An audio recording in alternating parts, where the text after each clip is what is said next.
The debate is over. The scientific community has spoken in a virtually unanimous voice in telling us that climate change is real, it is caused by human activity, it is already causing devastating problems all over the world and in America. Look at California and water, look at Pakistan and heat waves, look at drought. All over the world, people are already suffering. And what the scientists have told us very clearly, and I'm on both the Energy Committee and the Environmental Committee, I hear from these guys, and what they have said is we have a short window of opportunity.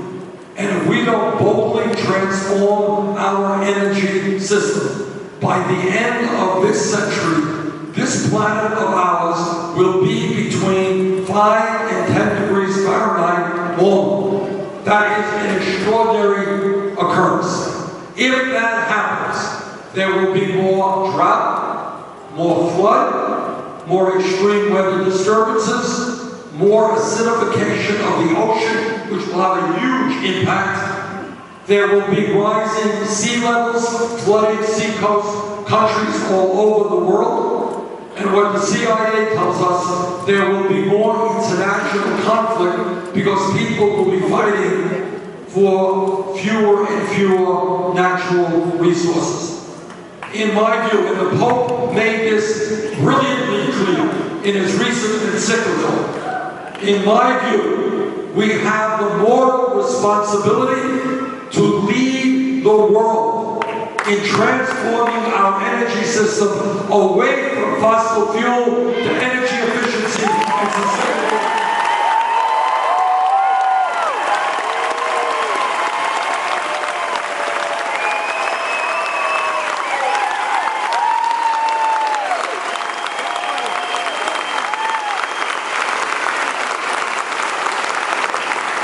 I want to make a connection here when I talk about climate change.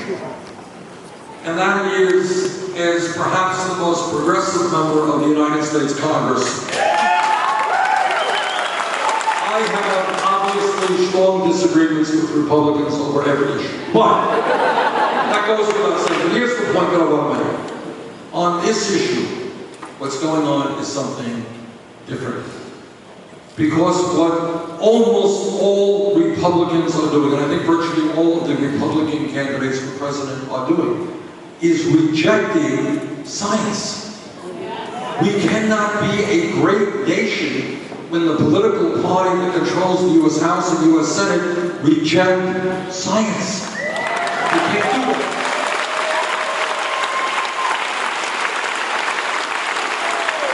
I don't hear my Republican colleagues rejecting cancer research, Alzheimer's research, diabetes research. They listen to what the scientific community is saying. But this research they reject. And let me kind of make a loop here. Why is it that they do that? And I will tell you why. I will tell you why. Because if Republicans one day stood up and they said, you know what? We've read the literature. We've talked to the scientists. Climate change is real. It's a threat. We have got to deal with it. You know what would happen? The Koch brothers and big energy would stop funding these Republicans. That's the truth.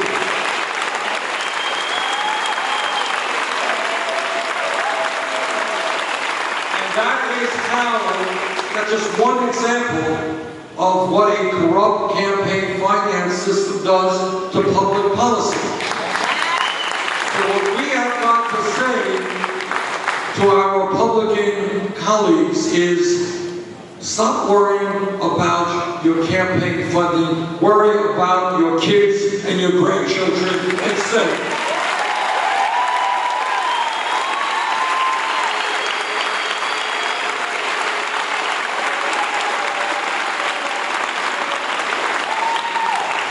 When we talk about a vision for America, a vision as to where we want this country to go, we have got to end the absurdity of being the only major country on earth that does not guarantee health care to all people as a right.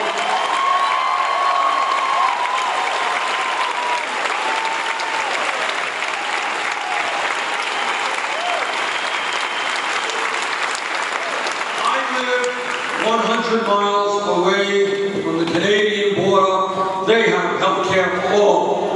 Virtually every European country, every Scandinavian country has made the decision that health care is a right, not a privilege. We should enjoy it.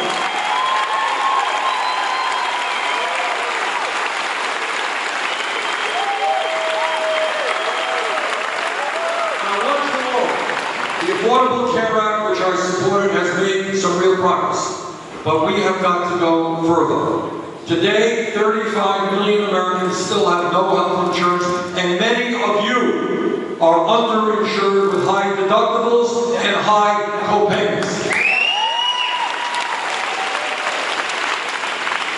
And yet, because of the greed and power of the private insurance companies and the drug companies, we are spending almost twice as much per person on health care as do the people of any other major country. In my view, the United States has got to join the rest of the industrialized world through a Medicare for all single-payer program.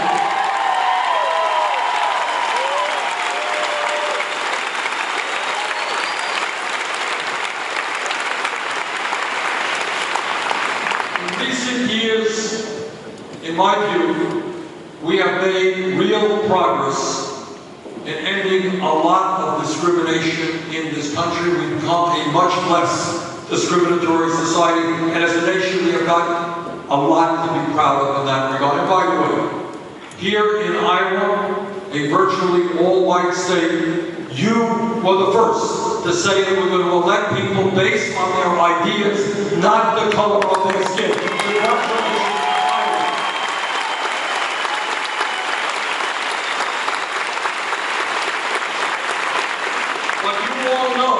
While we have made progress, we still have a long way to go. It is not acceptable to you, not acceptable to me, that unarmed African Americans are being shot, are being dragged out of their cars.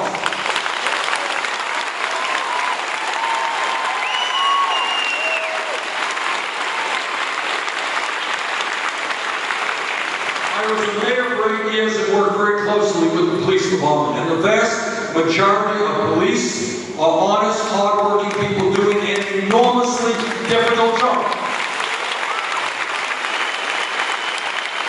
Being the top today is not easy, but we have got to be clear that when a police officer or any public official breaks the law, that officer must be held accountable.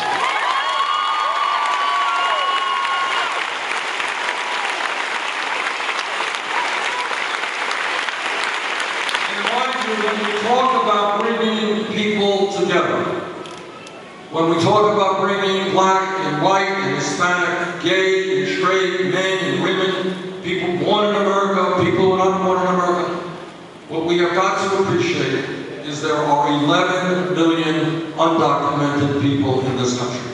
I was just in Phoenix last month, and I was talking to 7 or 8 young Hispanic kids.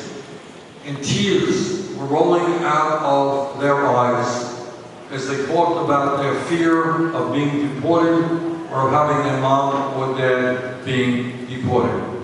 In my view, we have got to provide legal protection now to undocumented people. We need comprehensive immigration reform. We need a path for citizenship.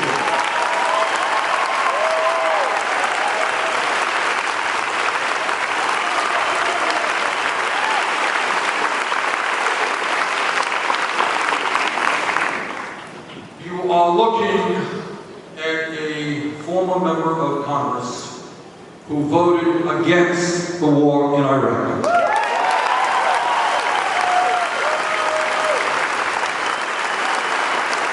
And if you go to YouTube and hear the speech that I gave in opposition to the war, sadly, I say this with no joy, that a lot of what I feared would happen in terms of the destabilization of the region sadly turned out to be true.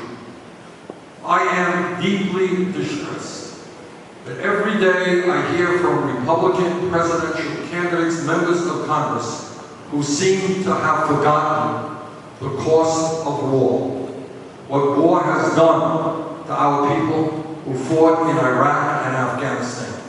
As I said before, I am the former chairman of the Veterans Committee.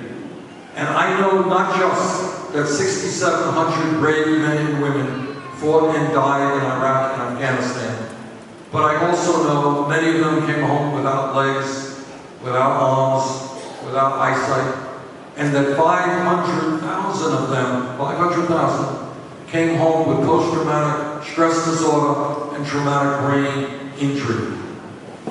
Thousands and thousands of families have been destroyed. Too many of our veterans have committed suicide. I strongly support the President's effort to make certain that Iran does not get a nuclear weapon.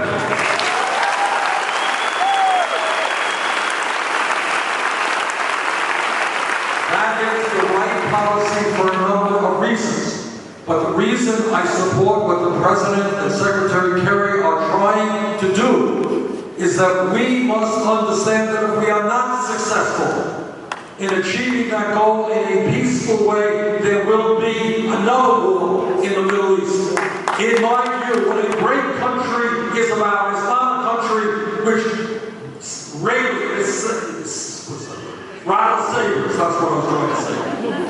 Not a country which is bellicose, not a country which is threatening the world, but a country which understands that war is the last resort, not the first resort.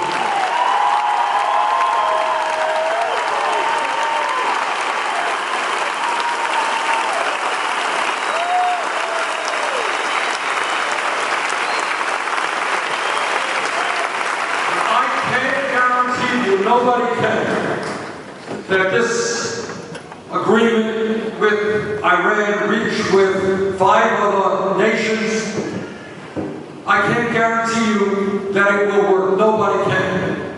But I think at least before people start talking about another war, we've got to give peace a chance.